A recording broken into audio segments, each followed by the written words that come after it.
All right, ladies and gentlemen, welcome back. We are going into our Game 2 draft here between Team Spirit and, of course, Evil Geniuses. It's MLP Dota and John Expire once again. Jonathan, welcome back, sir. As you can see, I've grown during the break, so you're not the big, tall, handsome guy anymore. Now I'm the tall, handsome guy, for once. How you doing, John? I'm doing great, Mike. You know, yeah, you can believe that. It was just the camera. You know, in person, you're the tall, handsome one. I'm Asian-sized. I'm average, you know. Actually, I'm above average for the Filipinos. I'm actually pretty tall for a Filipino, so, you know. Are you? There is that. Yeah, I am. What, you're going to insult the country now? Damn, Mike. What's the average height of the Filipinos, Jonathan? Would you mind sharing? Average male is around 5'5". Average female is around 5'2". Yeah, well, 5'2" to 5 for females, 5'5" for men. So I'm like 5'7", 5'8", and that's pretty tall in here. So I'm happy with it, you know, Mikey. Our genes don't let us get too high. What we do have here, though, that is pretty high is this game. The stakes are pretty damn high, and Team Spirit managed to take game one pretty cleanly. There were some shaky back and forths earlier on. I would say it's more on the fact that EG managed to play really aggressive. You know, they found this timing, they found this tempo to play with. Whisper just dominated his lane. This first phase Timbersaw pickup was super confident, but they got themselves a lane that worked out anyway. Like Slark versus Timbersaw, again, it's not a clear-cut win for Slark, even though in theory, you enjoy building up these essence shift stacks. You are very, very susceptible to the nuking damage that a Timbersaw and a Rubik has. So I'm wondering where EG makes their change, because I don't think it was really on Whisper, and to be fair, like, there were a couple of moments where Pakaz made some strange choices, like that dive behind a tier 1, which led to his early death in First Blood, and his itemization choice as well, like Daedalus over early BKB, stuff like that just didn't line up with what the team needed, it felt like. Yeah. Real shame as well, because the rest of the team was really popping off. Like Chris Luck, Matthew, Whisper. You kind of already talked about it, John, but everyone else was doing a fantastic job. But, well, like you said, interesting choices lead to interesting results. And Team Spirit, they did take game number 1, which was a definitely interesting result considering how the landing stage went for them. Can't take anything away from Team Spirit, though. Obviously, they played a fantastic game, Jonathan. A lot of patience from this side. Props to Mira in particular, I think, because he was just breaking every single smoke throughout the mid to late game that was coming in from Evil Geniuses that just never allowed them to capitalize off the advantages they had. And it might go to show, it might be time to ban that pos for Ricky, because last draft, we had Nature's Prophet available, Trent was available, Ricky was available. Like, so many broken heroes were still available in the draft. Surprisingly enough, only the Ricky was picked up, but as you can see, just one broken hero in this current meta can mean absolutely everything, and Team Spirit certainly capitalized off said hero. Props to Collapse as well, Jonathan. Heaps of hoop stomps being landed by him. 2 3-man hoop stomps constantly by Collapse. Still, new draft underway. Lina banned once again, which is to be expected. Team Spirit, they're going down the route of just banning out all the offlane heroes for Whisper. But I'll ask you straight off the bat, do you think there's anything in particular you'd like to see changed up here from either side during this draft phase to maybe lead another way? I'm not sure, Jonathan. Any changes you want to talk about? Maybe more control coming out, especially for EG. Like, they basically just had Cookie plus Lift as their main control, and the Gobble Up, really. Like, they lacked a lot of good stuns, so something like the Slark was just super mobile. When the Stampede successfully went off, EG just couldn't kill off any heroes. And I like that shift. EG, they just ban out Rubik. They don't have first phase here, so they just don't want to have to deal with that coming out on Team Spirit's side. You do have options. Again, Nature's Prophet still in the pool. You have Beastmaster in the pool as well if you want that, but not, they'll go for the Ricky. Last time, pick it up again for Mira. He's been effective on it. You just wait till minute 15. You get the shard. You're going to be able to set up for literally almost any hero with a follow-up stun, so you can't really fault him for going back into that. I'm wondering if EG will want to go for Whisper's Timbersaw again, because it was just his first phase pick without seeing what else was there. And he was still pretty effective. I honestly don't think Whisper was the issue. I don't think the Timbersaw was an issue at all. It dominated really well in lane. It pressured Yatoro quite well. I wouldn't mind seeing it again. I think Whisper did his job fantastically, John. I think you could first pick it again if you really wanted to. he might feel like he wants to change things up a little bit here, but I agree, Jonathan. I think you could just go down the Timber route if you wanted to, because Whisper did a fantastic job. And, well, quite frankly, apart from those range calls right now that you could choose in the Pos 1 role for Team Spirit, there aren't that many heroes that deal well with a Timber, with a player like Whisper on said Timber. Instead, Evil Geniuses, they'll go down the Treant, they'll go down the Leshrac route. So something completely different coming out here. They'll leave the Whisper hero for later on. So a bit more meta, I would argue, seeing the Treant Leshrac coming out. Team Spirit, though, how do you want to respond to this? Like, do you want to go full meta? Do you want to pick Nature's Prophet? Is that what we want? I don't mind it. You know, it works really well. You can protect the Nature's Prophet in the next set of bans, take out stuff like the Primal Beast, anything that just jumps on top of that hero. You do have some solutions already from EG, though. It does feel like Leshrac is a pretty good counterpoint to the Nature's Prophet. You clear out the Treants well. You just soak through with a Bloodstone in the middle of these ganks just fine. You got a BKB and you're going to be pretty happy there. So it's not the easiest Nature's Prophet game in the world, but you can try to enable it. They'll go for the DP instead, which I like a little bit more. It just has much more flexibility. That should be our collapse here in the off lane. But again, if you are somehow forced to pick something else, you can always flip it onto the mid. We've seen that a couple of times now. So the flexibility is still on hand. Now the question is, will anyone ban the Nature's Prophet? Because I think it fits into both drafts pretty well. Both of them can push really fast with an NP. Like, you've got Leshrac, you've got DP. There's a lot of tempo to be gained if the Nature's Prophet does slide through. Yeah, certainly so. We'll see. We are going to have to wait at the ban phase here, and we will get to see if they are indeed going to ban it out. Enigma being removed, Shadow Demon being removed. SD is one of those heroes that always kind of surprises me when it does get banned out, because it's like, this hero feels like absolute garbage at the moment, but I suppose in some instances, in some drafts, it still kind of pays off. And so Evil Geniuses, they just don't want to have to deal with a hero like that. That's fair enough. Team Spirit, they are still focused on just offlane heroes right now, so really just making sure that Whisper does not have a comfort pick for himself. And again, you know, we've said it quite a few times, but he did win out the lane quite hard against Yatoro. So maybe it's Yatoro saying, guys, I do not want to lane like that again. Please do not allow me to have to lane against his Timber again. It does get banned out. So far, they are literally all offlane heroes. Like, this is... Can we get a fifth one? A fifth Pos 3 right now, Team Spirit. Just get rid of another one. What else is there to ban out there from good old Whisper? Venomancer is something he's picked up. Oh, he has run Leshrac, actually. He has played Leshrac offlane. So you could go a Leshrac off. It's not been the most successful here for EG, but it is a possibility if you kind of want to just bait out Team Spirit here. For EG's part, I mean, they've been much more cautious. They've been banning out these supports. The Shadow Demon you mentioned, not the most common ban, but it does make sense when you've got something like the Ricky. Like, you can just set up. You don't even need to get the Sleeping Dart. You just need Disruption into the smoke screen, and then suddenly you have a really good gank on hand with the body blocks coming through as well. And the Enchantress that, well, we just saw how effective it was coming out from the Poshka last time. So respect ban there. It was super good with using these creeps to just win out the lane, find some counter kills even if he drops. What do you go for EG? Like, it's not showing much from either side. I am surprised Nature's Prophet is actually just left. Like, Nature's Prophet, Drow, TA, the Spirit Brothers are all left in the pool, Puck, Quap, all these mobile heroes are still in touch.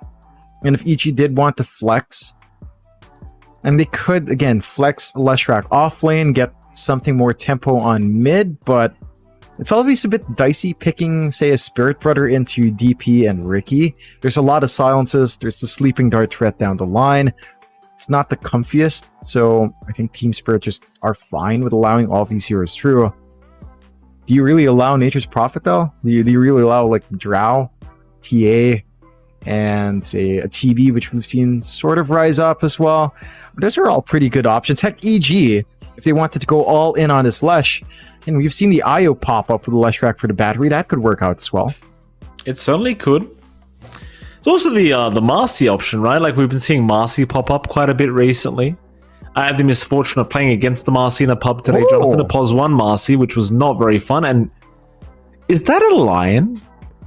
There's a lion in my game, Jonathan. You're a I don't want to say a Lion specialist. I'm going to say a Lion defender, Jonathan. Why is Lion such a good pick here for the side of Evil Geniuses?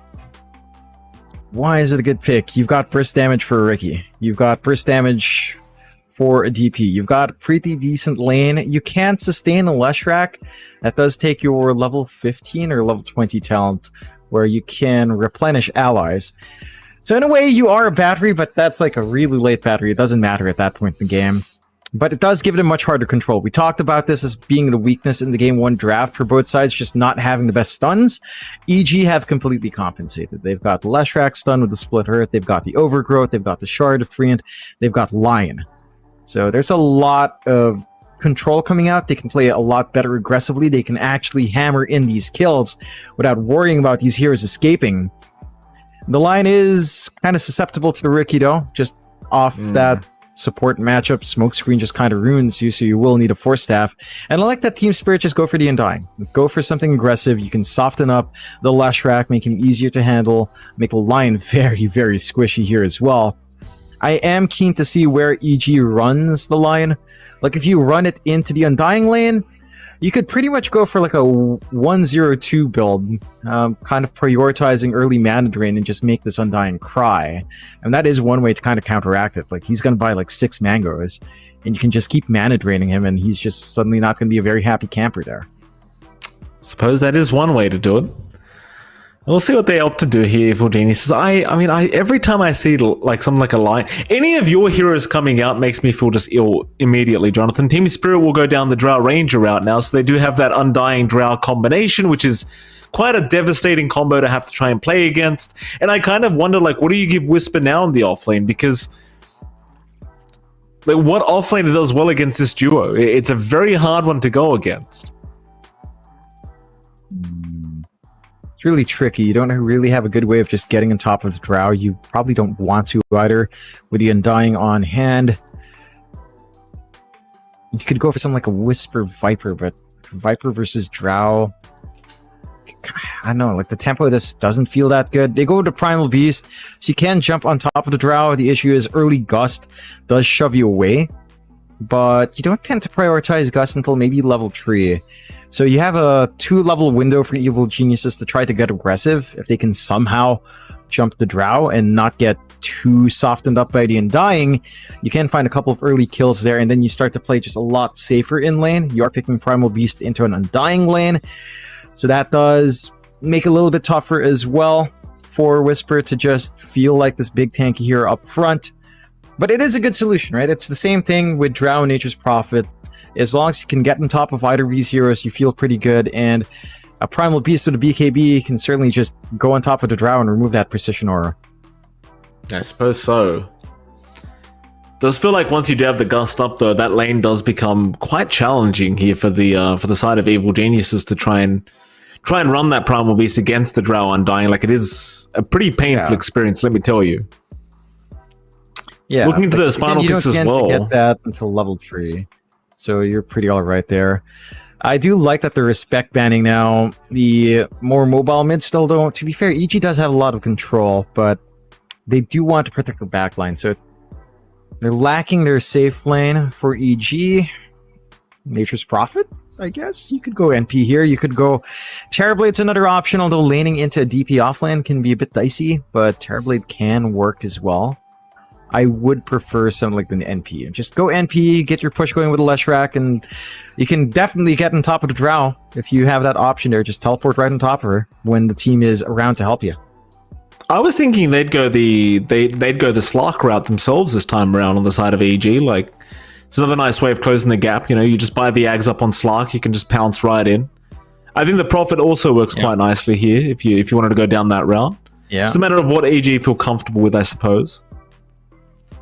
I don't like the Slark DP matchup. Okay, it's going to be a Beastmaster in lane anyway. Slark versus Beastmaster lane is also not the best. The Beastmaster just dominates either the Axis or the board build-up. You're pretty good there.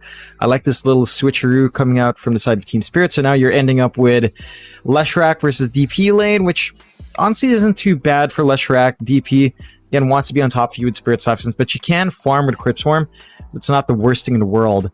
You do have a lot of push tempo on Team Spirit, like Drow Aura plus Beastmaster with his Inner Beast, so a lot of attack speed. You can just melt through even outside of Exorcism here. You can shrink this map really fast. I'd still want a range core coming out from Evil Geniuses. Like, Nature's Prophet doesn't look too bad here. Yeah, NP TB is still alright, although a little bit rockier up against something like the Primal Beast. The lane would be a little bit more challenging. They go to CK instead, so they want some aggression. Ooh. And they can just run down. I don't know about the solution. Like, you pick CK into a Drow. Yes, you can gap close. Yes, you will have a BKB piercing way of pushing the Drow back into you. At the same time, CK can fall off a cliff very fast. Like, if you don't get this Armlet BKB or Armlet Echo Saber timing right, then the hero just... it feels atrocious. You have to use your illusions, your Phantasm to farm up instead. And the uptime isn't too bad, but it just doesn't feel great when you're playing from behind. No, it certainly doesn't. Interesting to note as well, Whisper does pick up the Leshrac. Chris Luck going to play the mid Primal Beast. So they are going to go the Lesh route into the safe lane Drow Undying, which I don't think is going to be easy anyway, but they are going to give that a crack. Yeah, the CK is quite interesting, right? Because now with the draft of EG, it does feel like you are trying to just outpace the side of Team Spirit. And to be fair to them, the Drow does take a little bit of time to get online, but against the Beastmaster and the DP, it can be kind of rough. Like, the amount of push potential you have is pretty insane, and Lal can just join the rest of his team and kind of group up as four and just get going. So it's not like they can't match the team fight of EG. They certainly can do so with this draft. Just buy the time for your Tora to get to the point where he can start joining with his team. I don't know. I mean, what are you thinking, John? Like, who do you think came out with the better draft going into this game too?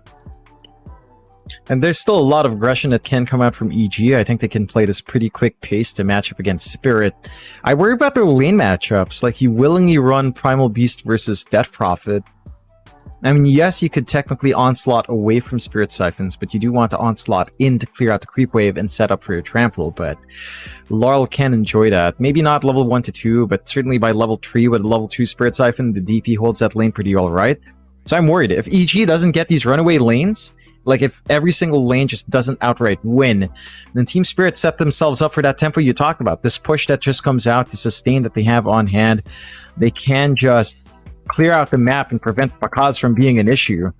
And that's going to be to the detriment of the side of EG. So I don't think EG's out of it just by draft, but Team Spirit certainly has a much more easy to execute lineup, much more easy to meet win conditions, as we do load in with TeamSpeak issues again. My TeamSpeak again Naturally strikes.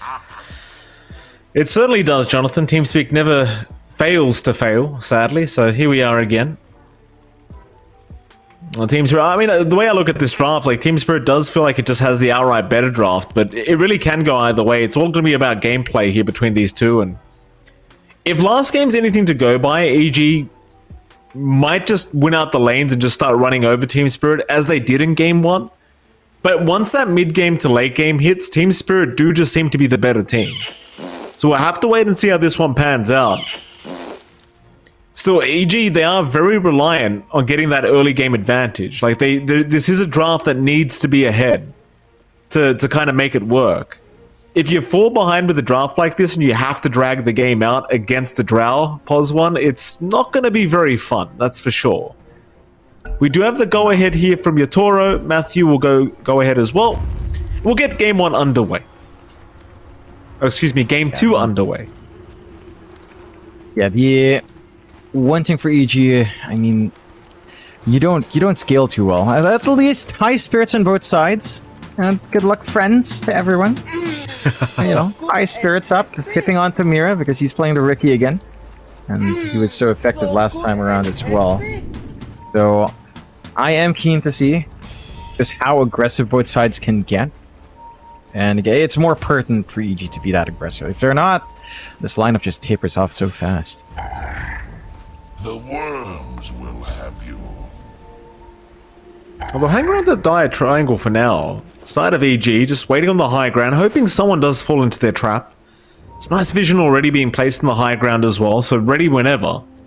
We'll see if someone is making their way up, but it seems like Team Spirit are going to avoid the area altogether, at least for now, and EG will just leave the area as well. Instead, heading down towards the bottom lane as 4. Maybe hoping somebody shows up there, but nobody there either. Do appreciate the fact that they have immediately blocked off that ancient camp in the dyed triangle, by the way. So making sure the stacks can't come in. It's no easy clear here for your Toro. Or even Lal on the DP, that is. They do make their way in. That bottom bounty room area, Maposhka, he'll get stunned up here by Bakaz, and they'll have the follow-up by Matthew, and that should be first blood to go right the way of Chris Luck. So a fantastic start already for EG. Again, they are quite potent during these early game advantages. And so Chris Luck already off to a fantastic start. That's play to win, baby. 这就是高富帅呀。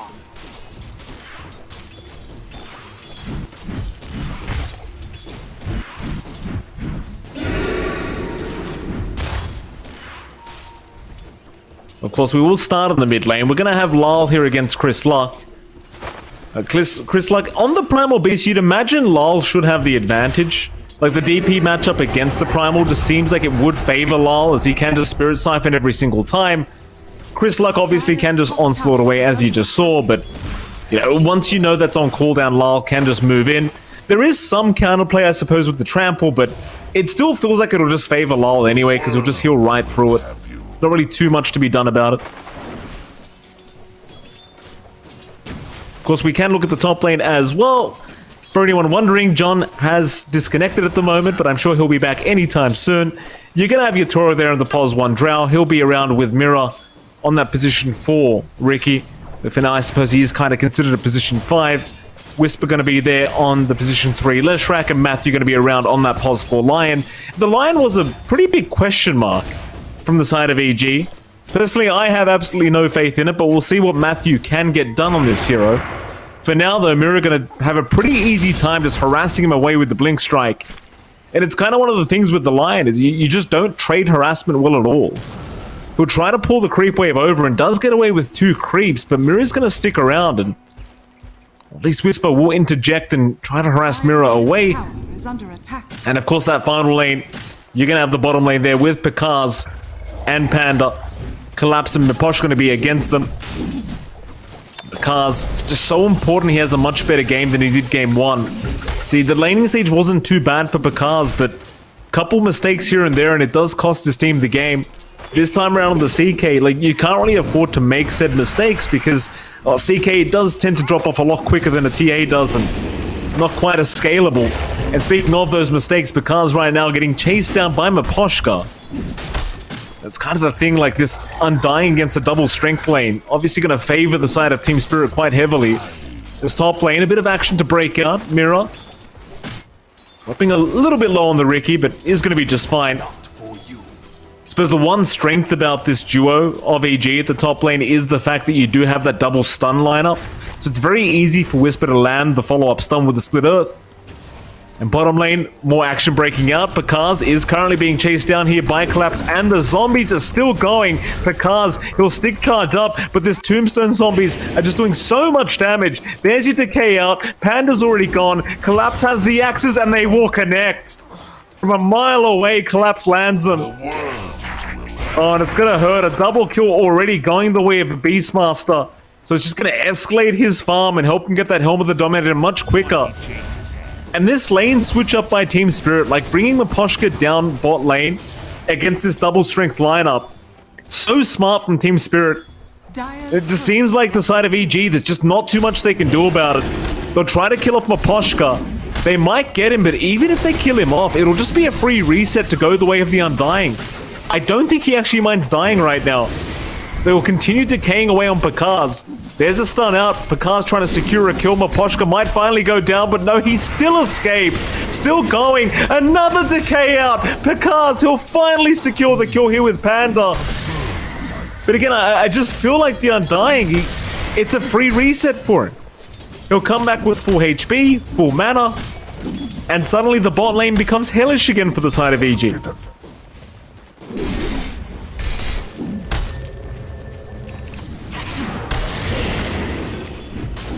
Here he comes.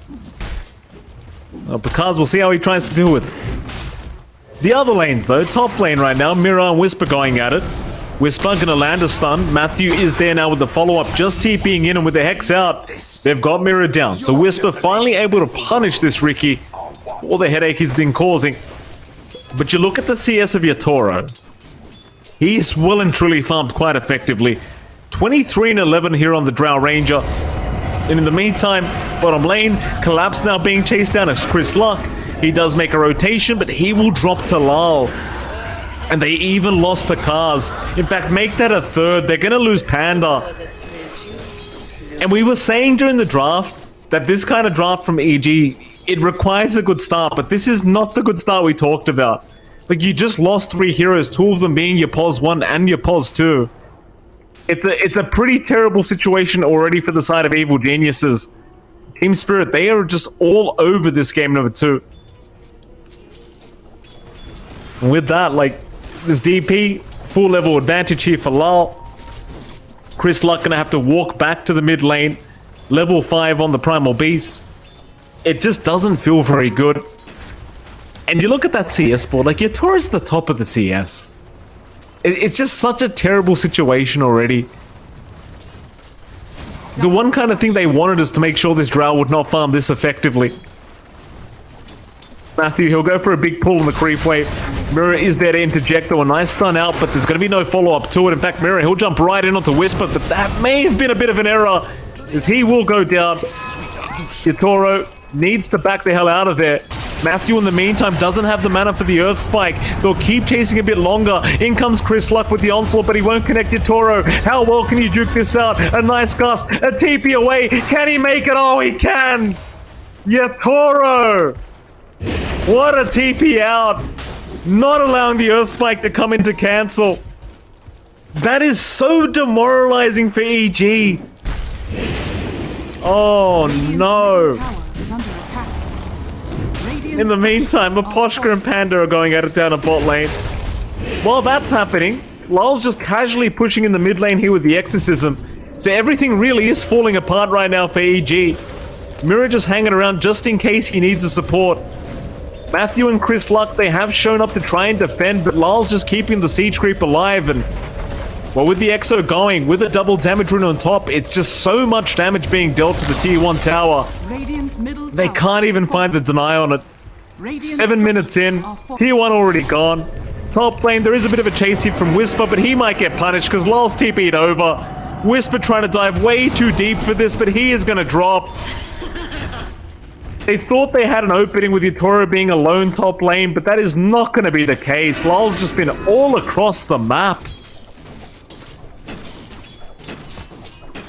And it's a 1k advantage, but it just feels so much worse than that right now. Keep in mind as well, Collapse, he's just about... Hello, John. Welcome back. I'm back, Mike. Yeah, a little bit of a power surge. Missed out a lot of action. I feel very frustrated with what you can do with a power structure here, Mikey. It looks pretty rough for EG. Fill me in, Mikey. Tap me in, boss. What's up?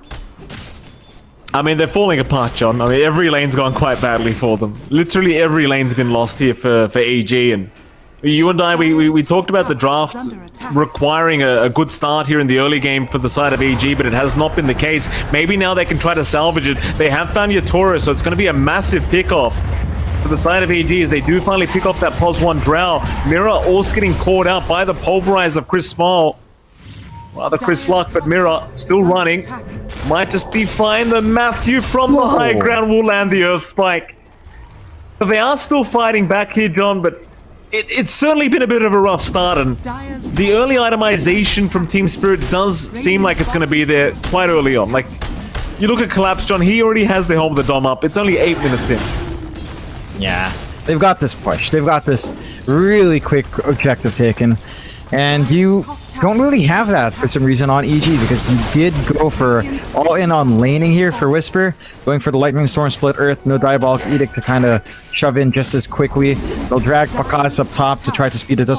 Pakaz is going for a Midas. Like, we talked about the timings of the CK being Armlet BKB, maybe Armlet Echo Saber if you wanted to. But the Midas first, they're looking to try to play recovery into mid to late game. I don't know if you'll have that time. I don't know if there's anything to recover into going with the Midas first, because the Drow is just going to be so far ahead. And this is the one thing, when you're going up with CK versus Drow, yes, you can jump the Drow, but if the Drow is just very well protected, then the Shard is going to ruin you. The Hypothermia on Strength Heroes just feels atrocious to play into, and just burst down all your illusions as well. So I'm Poor old Panda. He's getting caught out there on the tree and he's trying to get some D wards out, but he's not going to be able to get away with it. Yeah, I mean, that's how badly the lane went, John. Like, Picard's literally had no farm. I think he died twice during the laning stage. And, yeah, I mean, the Midas seems like it's the only recovery option Picard sees here for this game, too. I mean, it's fair, you want to bounce back in, but what are you really realistically going for after Midas? Like, Midas BKB just doesn't sound amazing for the CK. But it does feel like you're going to need that sustain up front. Even with a BKB, you've always got the Roar out from Collapse to help out. Still smoke out here from EG.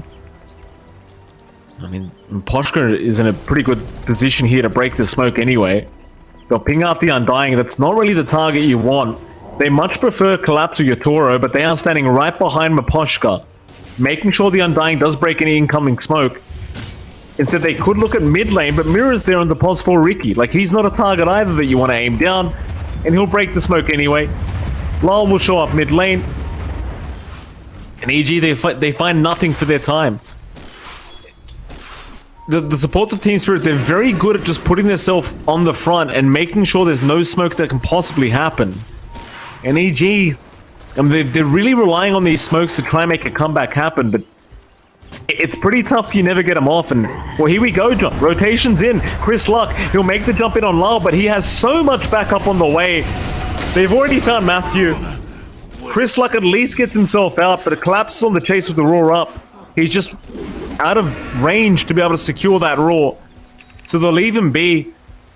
But they just own so much of the map here, Team Spirit. Yeah. And you don't have that much relief coming out from the side of EG. Like, you've got the finger ready to go at the very least here on Matthew, so you could look for that burst play. But it just feels so difficult to jump in. Like, you jump into DP, she's just extra durable. As long as you're around with Mira, the smoke screen just breaks off your follow-up control with that Pulverize from Chris Luck.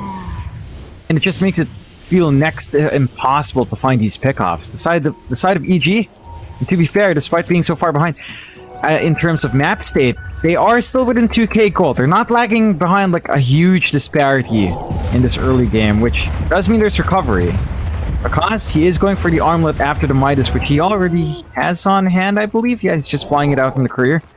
So he's going to be able to have a little bit more presence once you do have that full armlet up as well. Some toggle plays that can come true. He's been scouted. Lane. Yeah, they're going to find the train, no problem. Very easy when you have the Beastmaster. You just send the Hawks out. No. Why did Pakaz not pick up his Midas? It was in the courier side. Why? Oh, no. A minute and a half without the Midas. Like, I'm not... What was he just... I guess he was trying to use it for vision, scouting the tree line just a bit, but... I don't understand. I mean, there's massive Midas shown, and then there's this. I mean, this is just a recipe dead on the courier. There's no Midas at all. It is a minute and a half, but that's a long minute and a half you're waiting, considering you're this far behind on a CK. Matter's getting only worse here for EG. Yeah, it's rough going. I mean, you need that recovery to come true for Pakaz. He needs the EXP more than anything else. If you have such good talent spikes and such good level spikes on the CK, every point counts, and that's where the Midas really shines. At least, you know, it's going to be back up. He's not going to get killed off anytime soon, knock on wood. At the very least, he might get scouted out, but you do have the sentries to watch. 7 to 9. I mean, despite this rocky start for EG, there is still some play. You know, you get this BKB up in Chris Luck, you're going to be able to do a lot more in the middle of these fights. You can get your Pulverize off, you can get your control off in the middle. You still have to watch being chain stunned first, and there's always the Roar threat from Collapse. More play is always good for the side of EG here. They're also inching towards Whisper's full Aether Lens, so easier reach with a Split Earth, easier reach with Lightning Storm Slow to set up on. Picasso. Yeah, they're looking to make Picazo's day even worse here. He's got the Midas up now. It's on the courier. So he bought another Gloves of Haste to finish off the Midas on the courier, but he might just die before he gets to use it. Leave him alone. Let him use the Midas at least before he dies, please. Because trying to run, still trying, is alive, maybe gets out, but no, Whisper could not save him. They'll lose Matthew as well. Whisper trying to run, but there is no escape from these frost arrows. Hell, Panda even going down. Now a triple kill for Lal. 4 heroes to drop. And Lal, I mean, they are tipping the right person. Lal has been an absolute monster this game. Yeah, he has. He's just helped set up so much for the side of Team Spirit. He's just done a lot to run down. Like, his activity has just been massive. His presence has just been massive as well. Like, it just goes back to the CK pick. Like, it's so tough to get going here. Like, your lane matchup against the Beastmaster is not the smoothest in the world. You have this jump for the Drow, but you're not kitted out for it. They'll try here, though. They will. They've got Collapse Finger out, immediately dead. Matthew will pick up the kill. Something they desperately needed. In fact, they'll even look for the Ancient Creep. Because he will pick it up. That's a plus 250 right there for the CK. Happy days for EG. Still plenty of kills they need to try and make a comeback in this game number 2. But that's a start. It's luck. Oh no, Sleeping Dart is there. They've got the vision on the Primal Beast on that high ground. However, Mirror has been caught by Whisper, so they can make the jump in. They are going to find themselves a pos for Ricky to boot. EG, they'll be happy with that. Now looking in towards that mid-tier 1 tower, but that one's not going to be too easy. It's going to take a little bit more effort, and they do have the max out Diabolic Edict, but Chris Luck. Gust is out, Tombstone dropped as well. Plenty of damage coming in from Yatoro. Chris Luck is going to be able to onslaught away. Instead, they'll have to try and settle for Matthew. And they will secure the Lion. Not quite the kill that they wanted, but now Team Spirit, they can look right towards the Roshan. It's going to be pretty damn tough to stop that. Overgrowth committed just to escape, just to save Chris Luck means you don't have that counter team fight in the pit. And Team Spirit understands that. Gonna make short work of that objective for them. Oh, Whisper. And this, oh no. Yeah, Rod of Atos Lal just locking another down. Trying to contest Roshan, but he basically went in by himself, and Team Spirit, they'll happily just secure Roshan on their own now. No problems here for them. They found another. Well, Mira, he scattered at a couple. Panda and Matthew on the way out are going to be just fine. Team Spirit, they get the Roshan. They look towards the top tier 1 tower. Panda is still sticking around, and he was underneath Hawk Vision. So they know he's there somewhere. And with the Sleeping Dart and another Hawk out, they've got the vision on the tree. And it is rather hard to play Tree and Protector again against the Beastmaster, and you're seeing exactly why. It's got the information. You can't be sneaky here. You can't just push back the waves, try to stall the game out. An 8k lead growing for the side of Team Spirit. We're about to reach the point where you could maybe play with Pakas. He is going for Armlet Echo Saber. So he's going to be extra durable. He's going to have some physical burst on hand. They just need to find a way to angle in. And that's the big issue here. They've been doing really good with Chris Luck jumping through with some follow-up from Matthew. They've got the BKB up and running on Chris Luck as well. They can make some plays happen. Sleeping Dart again. Miro just being such a nuisance. They just can't catch him. And Mirror is really the issue. Like, the fact that they let this Ricky through in game 2. Pakas? Oh, yeah. Caught out again, Panda. Panda will drop because at the very least is going to be fine, as Panda does tank the gank for his pos 1. What do you do now if you're EG? Like, how do you make the comeback into this game? You have to try to group up, play with a BKB on Chris Luck, get some burst, help Pakas reach that Echo Saber BKB timing. And once you have Echo Saber BKB on the CK, the game becomes a little bit more playable. It forces a choice out with a Roar for Collapse to use. There's going to be 2 BKB targets that he's going to need to prioritize. Maybe you work your way up to one of these support blinks as well. Like either Treant or Lion. Both of them are good here. Just have something that can also follow through from the onslaught of Chris Luck to help get some control in these wider team fights.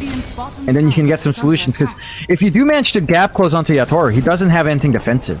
No Manta up yet, no BKB. The only thing he has to save outside of Gus is his Hurricane Pike.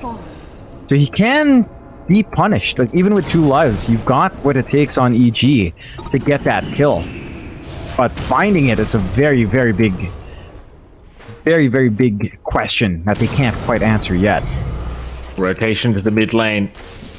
Mira will be spotted. Matthew, he'll go for the Earth Spike, but there is help right around the corner as he will survive the Finger of Death, but Mira still going down. The Split Earth does connect. See Lucknell trying to move in with the BKB, but needs to back off as it is going to expire, and they go for more. The multi-shot, but no, a double Earth Spike coming out from Matthew. He's going to allow them to disengage, but the Hawk Dive, it's connected on Pakaz. Oh, they've got the CK again. A massive overgrowth, but it may not be enough. He is forced to try and fight this one out, but Pakaz is gone. Lau will just chase him down. No help incoming. Yatoro, he'll find Chris Luck. Whisper will be chased as well. He will drop. They're in the base. 20.5 minutes in. They're already just taking down a T3 tower. They can't do it though. They're still out of towers there. Back into the mid lane you go. Radiant's middle tower is under attack. It's still going to be quick going. Even with the living armor up, it's not going to stop a drought push all that long. And even with Exo gone, and you still got Beastmaster. You could tie in with an Inner Beast. You'd play with that Overlord. You don't even need him. Just Yatoro with his supports. You're going to be able to get significant damage out. Oh no. Yeah, they've caught a train once again. Yeah, there is no escape here for Panda. Go down another time, and there is no protecting this tier 2 mid tower either. It is gone. Radiant's middle tower has fallen. The map's shrinking way too fast for the side of EG. They need this BKB to be up and running because he's so susceptible when he is caught out. Like, he can disassembly play into BKB, so at least you cut 1,000 gold off from the Ogre Axe and having that spell immunity. But it doesn't feel like anything's gonna stop Team C. They've got Whisper. They've got the Leshrac. Mirror on this Ricky. He's just such a nuisance. Chris Luck cannot even onslaught. Yatoro with the Hurricane Pike just forces him back. They've got no gameplay. EG, they'll have to try and defend high ground, but there's a 15k deficit 22 minutes in. Against the Aegis. Well, to be fair, the Aegis does expire in 10 seconds, so you've got that going for you. But even without the Aegis, I don't know if they can actually deal with them. Yeah, it feels impossible. Like, there are angles, they've got Overgrowth back up. They need to find something perfect for Chris Luck. If he can get on with his BKB, with a Pulverize up, and somehow get that full duration with follow through. After ideal circumstance, it just doesn't feel like you can find that. One set of racks going down, Team Spirit play it patient, go back immediately, a huge advantage already, 22 minutes in, 17k up, 10 to 22. On the side of EG, it's a couple of things, right? Like, you last pick the CK, you flex your Leshrac and your Primal Beast, so you end up with Primal Beast versus DP lane, which just doesn't feel that awesome for the Primal Beast. Even though you can run away from the Spirit Siphon, you're not able to be offensive with the Onslaught Trample. I'm just wondering what the game plan was from EG with that swap, right? Like, maybe they're just much more comfy with Whisper on the Lesh. It is a special of his, but could have had a better lane with Chris Luck Lesh against Larld's DP. Although, yeah, Lyle absolute menaces the DP as Chris Luck trying to move in. BKB, but the Roar is there. Collapse just holds him down, and Yatoro has so much damage. Panda is forced to Overgrowth to allow them to retreat. Chris Luck, no, the Hawk Dive. Collapse has caught him again. Chris Luck is still running. The Crypt Swarm will not land, but the Onslaught is going to be there, but no, the Rod of Atos. Once again, locking him down. He'll still get the TP away. They only lose Matthew for now. The Team Spirit, they are not going to be afraid to just continue moving into that mid-tier 3 tower. yeah, they have Exo running, they have all the damage in the world. At the least, Whisper's here earlier with a split Earth, so he can't just keep spamming that spell out with a shard install, though. Oh, Chris Luck from the high ground. These Hawks from Collapse, they are just watching everything. No part of the map is safe. This Beastmaster pick has made it impossible for EG. Now the tier 3 bottom tower's under siege. Slowly but surely they'll get it done. Split Earths, I mean, they are nice in trying to delay this, but they aren't doing enough. Radiant's bottom tower has fallen. But Atos again, Lal just setting up perfectly as Matthew's gone. Bottom barracks are under attack. This one item, this Rod of Atos, it has haunted them. And it's just too much follow-up, too much control. And to be fair, this time around, EG does have a fair amount of control themselves, but they're just not able to get on top of these heroes. Like, with the BKB up and Chris-Luck, it just makes him a roar target. He'll try again. Yeah, one more attempt here. Chris-Luck tries to make the jump in, but the rule's immediate from collapse. They are not having it. Radiant's bottom barracks are It might be time to just call it. I mean, there you go. Chris-Luck, he's had enough. Gives the well played, and you've got to admit, Team Spirit in this game too looks so damn clean. Lal in particular, John, you've got to give props to this man on the Death Prophet because he made everything happen for his team, just making it absolutely impossible for EG to capitalize on anything throughout game 2. And like I said, this Rod of Atos pick, it just paid so much dividends to the dire side of things. So Team Spirit, they'll walk away with a 2-0 victory against Evil Geniuses. They play really clean in game 2. EG, it felt like game 1 went a lot better. Like, even though their draft there had much more issues in terms of control, they managed to make it work. They were on very strong comfort picks. They ran down in this game too. This swap, like, a lot of things just didn't line up. The lane for Chris-Luck, I didn't quite see the laning phase, but again, you're forcing the Primal Beast versus DP lane, which just doesn't feel particularly amazing for the Primal Beast. You can't charge in aggressive. You have to sort of think about your onslaught as a saving tool from getting run down by the Spirit Siphons. Whisper, you can't really pressure a Drow too well on the Leshrac as well. There was a lot of exchanges up top, but it felt like they didn't set themselves up for great lanes on the side of EG with that last-minute swap. And then the CK pickup. Man, we've been talking about the NP in that entire drafting phase. They just ignore it. Go for the CK, which Pakaz has played a lot of. And it is somewhat of a decent response into the draft.